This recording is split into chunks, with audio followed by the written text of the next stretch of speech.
ainda vários anos depois do início do seu ministério, durante a sua terceira viagem missionária, quando ele se encontrava na cidade de Corinto, aproximadamente no ano 57 depois de Cristo, a carta de Romanos, com 16 capítulos, 433 versículos, com 87 perguntas, 19 profecias no Antigo Testamento, com mais 4 novas profecias, com 383 versículos de história, e mais ainda 19 profecias cumpridas e 16 profecias que ainda não se cumpriu.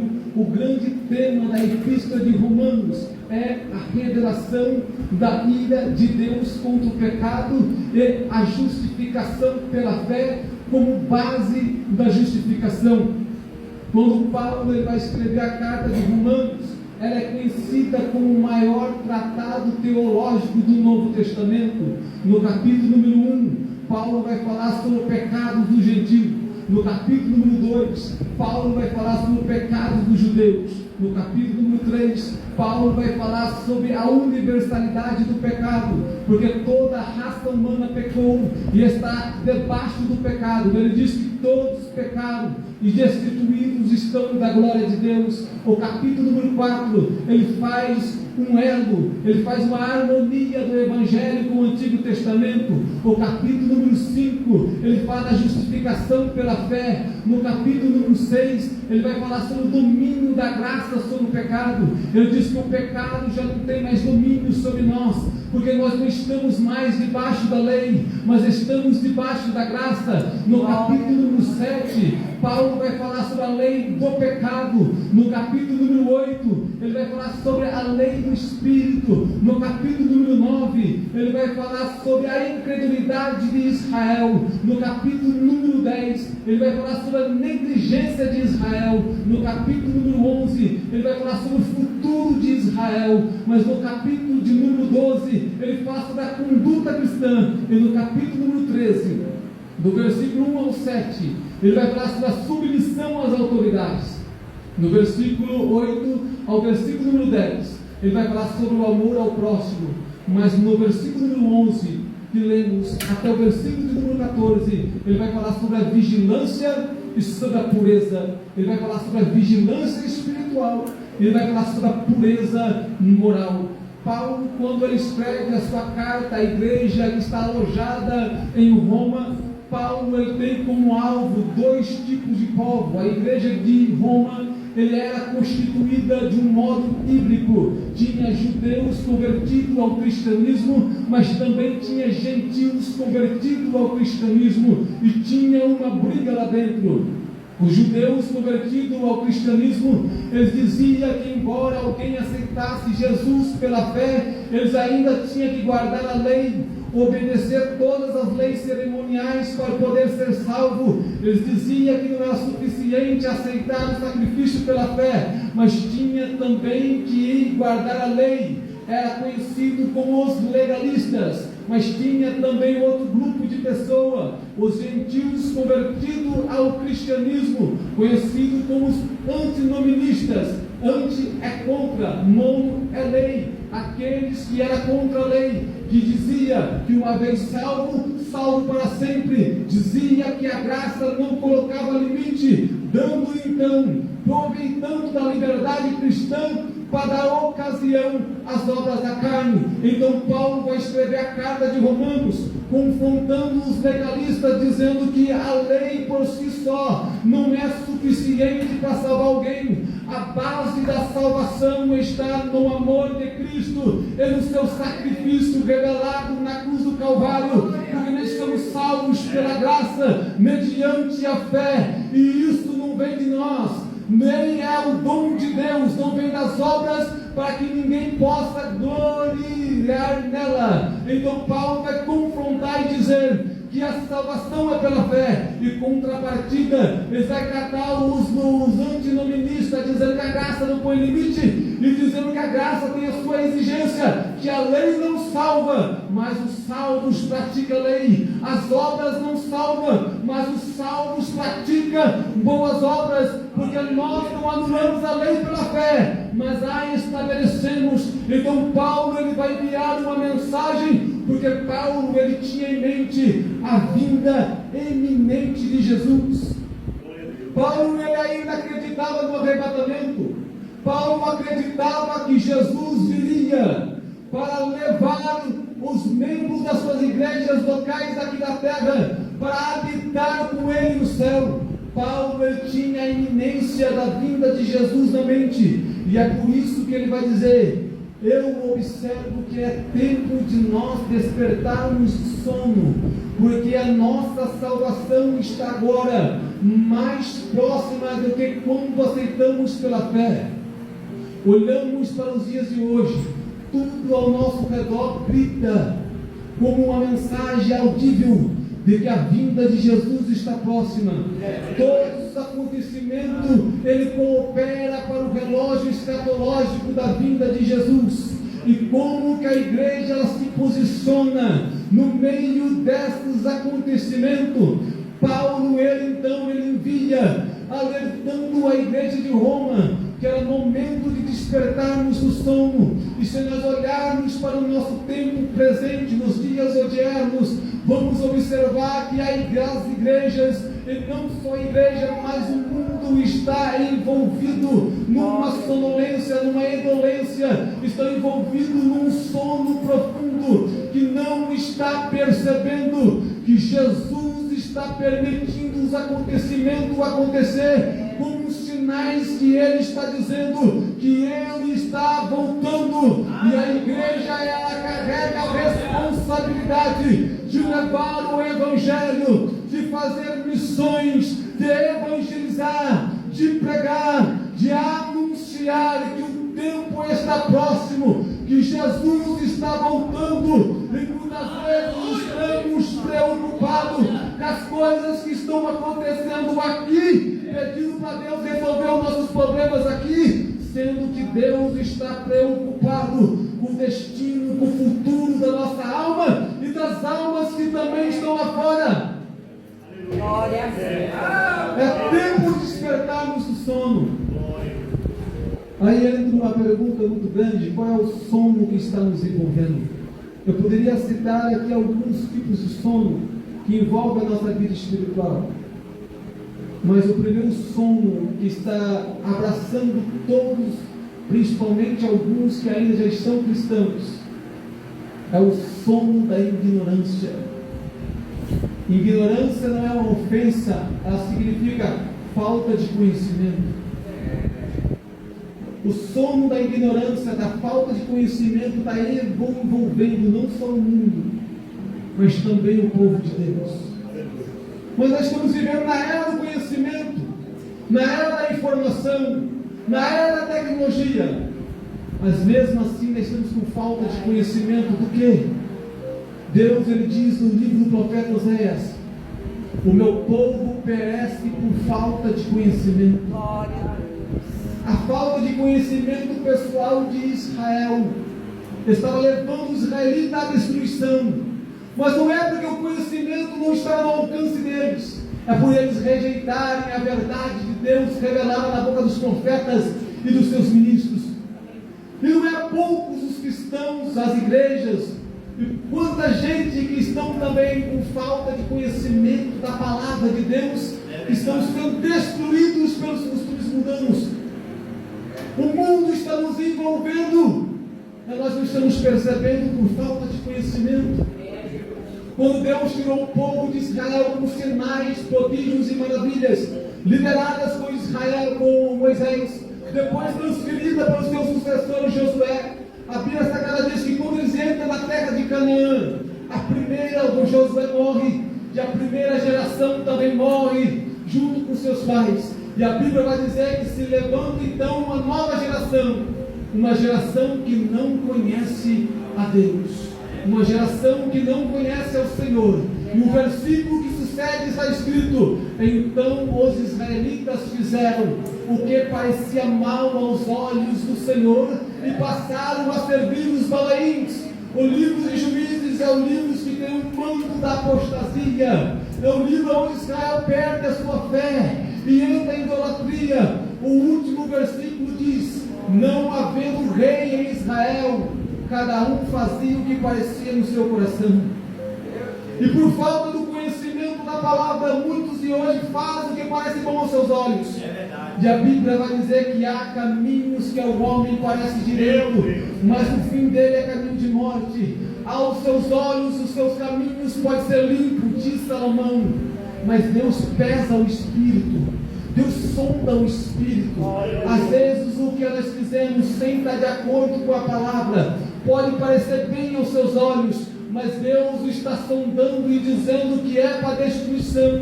Os nossos comportamentos, as nossas atitudes, os nossos sonhos, todos os nossos planejamentos têm que estar de acordo com a verdade revelada da palavra de Deus. E nós estamos nos perdendo por falta de conhecimento, e é perigoso, porque Ele disse que o meu povo perece por falta de conhecimento. E qual é o nível de relacionamento que nós estamos tendo com Deus?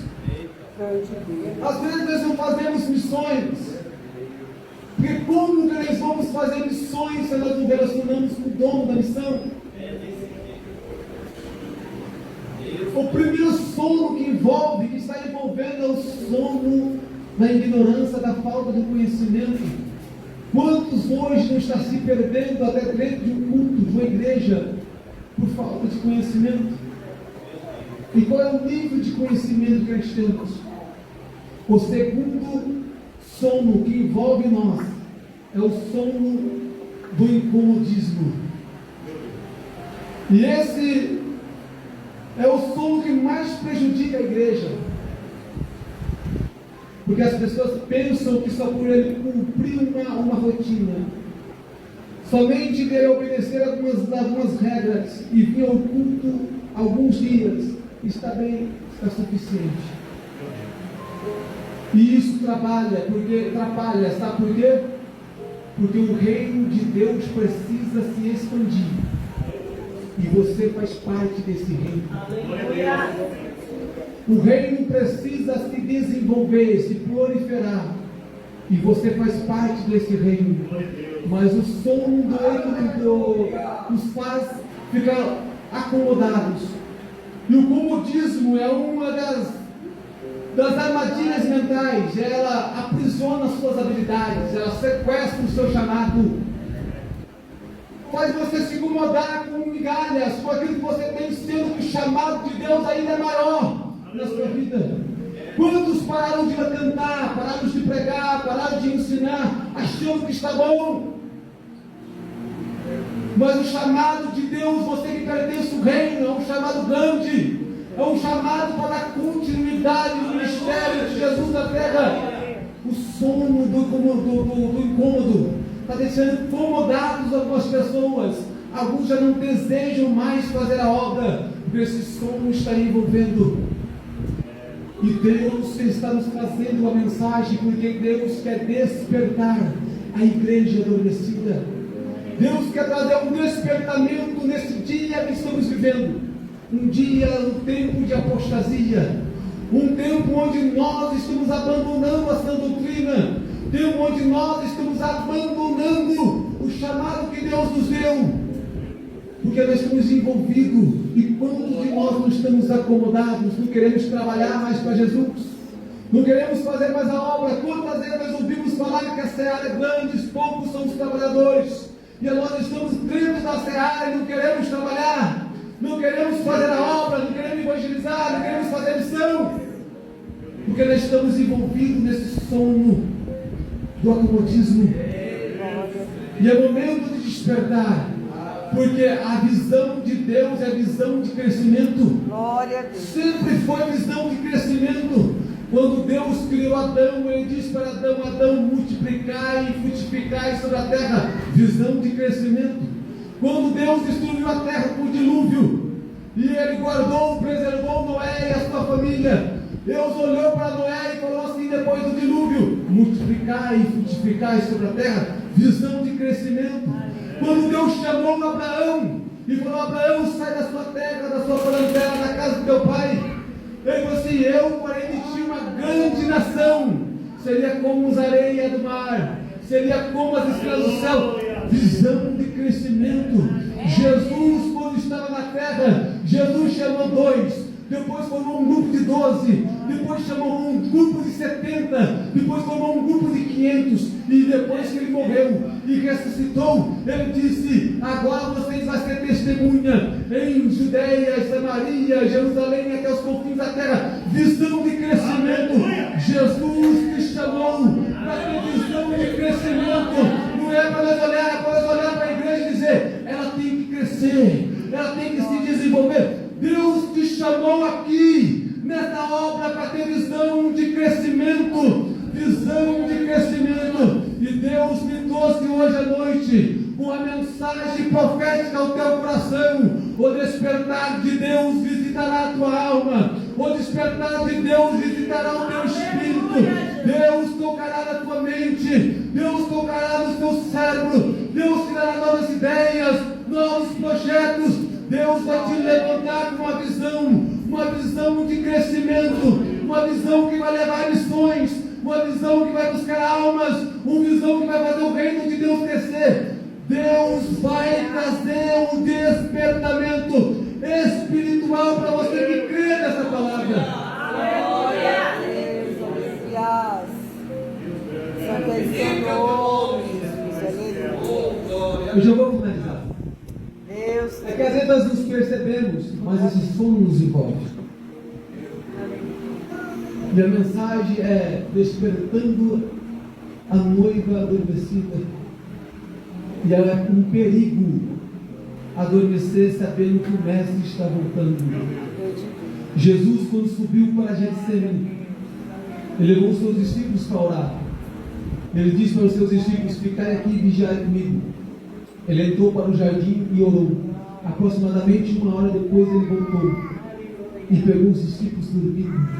Ele disse: não podeis vigiar comigo nem 1 hora? Vigiai e orais para não entrar em irritação, porque o espírito está pronto, mas a carne está fraca. Jesus disse para eles ficarem vigiando. Jesus foi, ele disse que voltaria, mas quando ele voltou, a igreja, o embrião da igreja estava adormecida no monte.